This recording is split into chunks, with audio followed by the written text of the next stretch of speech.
Capital talk میں دوبارہ خوش آمدید صاحب. لیکن اختلافات کی خبر میں نے آپ سے سنی ہے تو میں اچھا میں نے ابھی سوال کیا نہیں آپ سے. نہیں میں نے تو میں آپ سے پوچھ لوں کہ ہاں وہ میں نے جو وقفے سے پہلے یہ سوال چھوڑا اور میں نے بریک لے لیا کہ کیا پیپلز پارٹی اور مسلم لیگ نون میں کوئی اختلافات پیدا ہو چکے، تو آپ چاہتے ہیں میں بتاؤں؟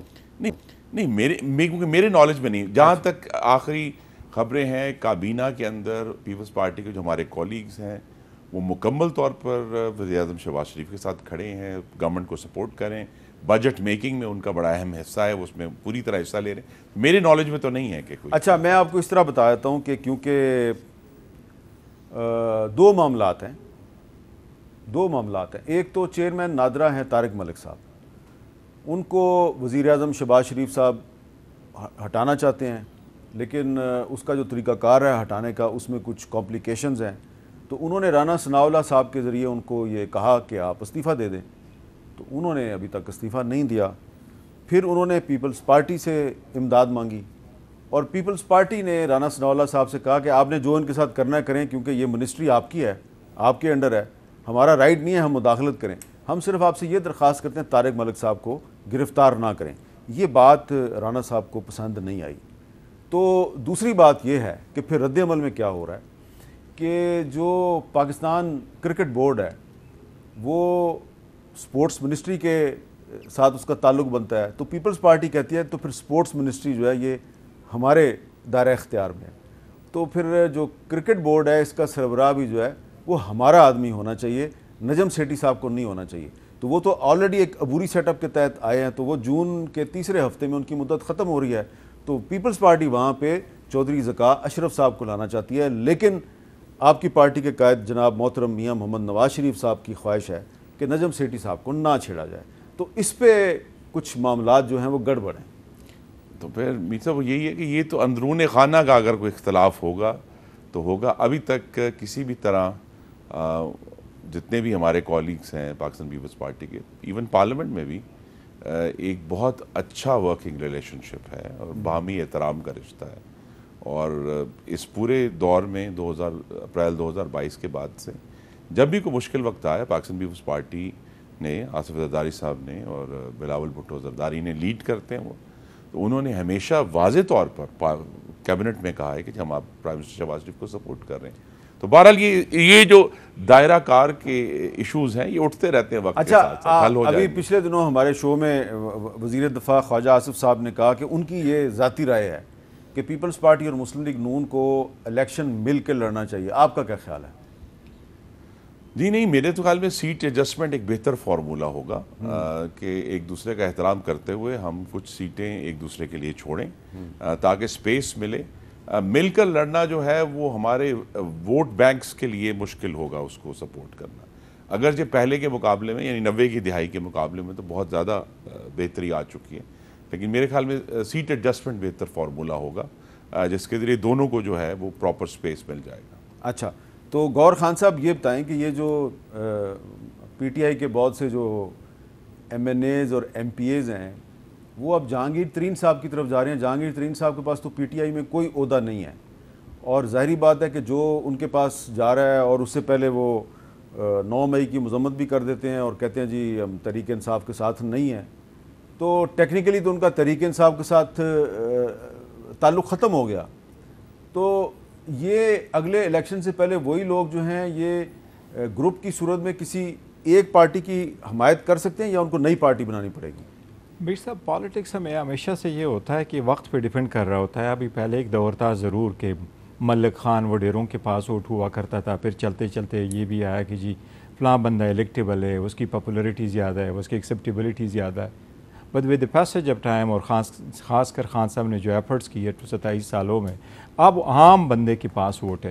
آلریڈی 12 پارٹیز جو ہے پولیٹیکل وہ اے پی ٹی آئی کے خلاف ہے. اگر 2-3 گروپ اور بن جاتے اور 15 ہی ان کے خلاف ہو جاتا ہے، جو سو پار بنا ہے اور ڈیٹا آ رہا ہے اور پاپولیرٹی آ رہی ہے، اس کی وجہ سے تو پاپولیرٹی سب سے زیادہ پی ٹی آئی کی ہے.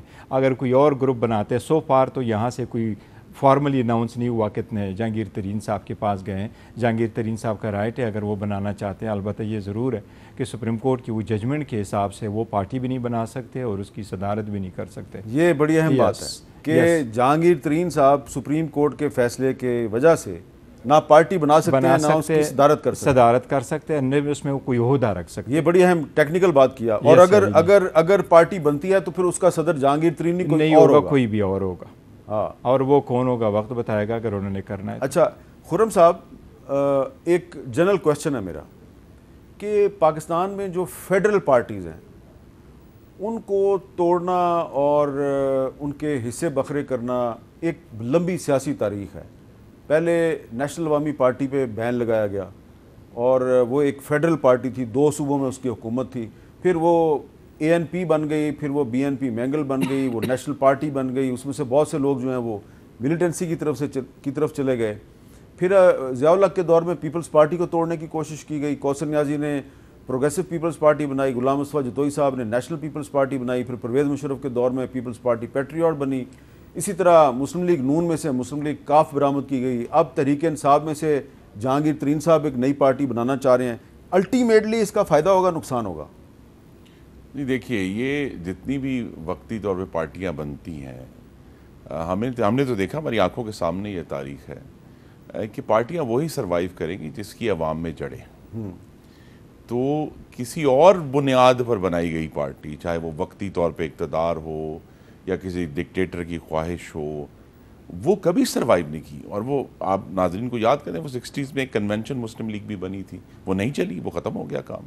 وہ یہ تمام جو عارضی طور پر پارٹیاں بنائی گئی تھیں، اب یہ پاکستان پیپلز پارٹی اور مسلم لیگ نون جو ہیں، وہ تو بہت سارے ٹرائل میں سے کہتے ہیں نا کندن بن کے اب نکل آئے نا باہر. کبھی جو بھی ہونا تھا ان کے ساتھ ہوا. لیکن اب تحریک انصاف کو بھی کندن بنانے کا فیصلہ کیا گیا ہے. نہیں، یہ ان کا ٹیسٹ ہے کہ وہ کندن ہے یا نہیں ہے. یہ ٹیسٹ ہو رہا ہے اصل میں کہ کیا ان کے اندر یہ اسٹرینگتھ ہے جو ابھی تک ان کے بہت سارے لوگوں نے ثابت نہیں کی، جو اسٹرینگتھ پرویز مشرف کے دور میں یا ابھی عمران خان کا جو فسطائی دور تھا 2018 سے 22 کا، جس میں انہوں نے بے شمار لوگوں کو جیلوں میں ڈالا، ان کے اوپر ہر قسم کے موت تک کے جو ہیں وہ الزام لگائے. نارا ثناءاللہ کے اوپر آپ کو معلوم ہے کہ ڈیتھ سینٹنس تھا، اس جو نقلی 20 کلو ہیروئن ڈالی گئی تھی.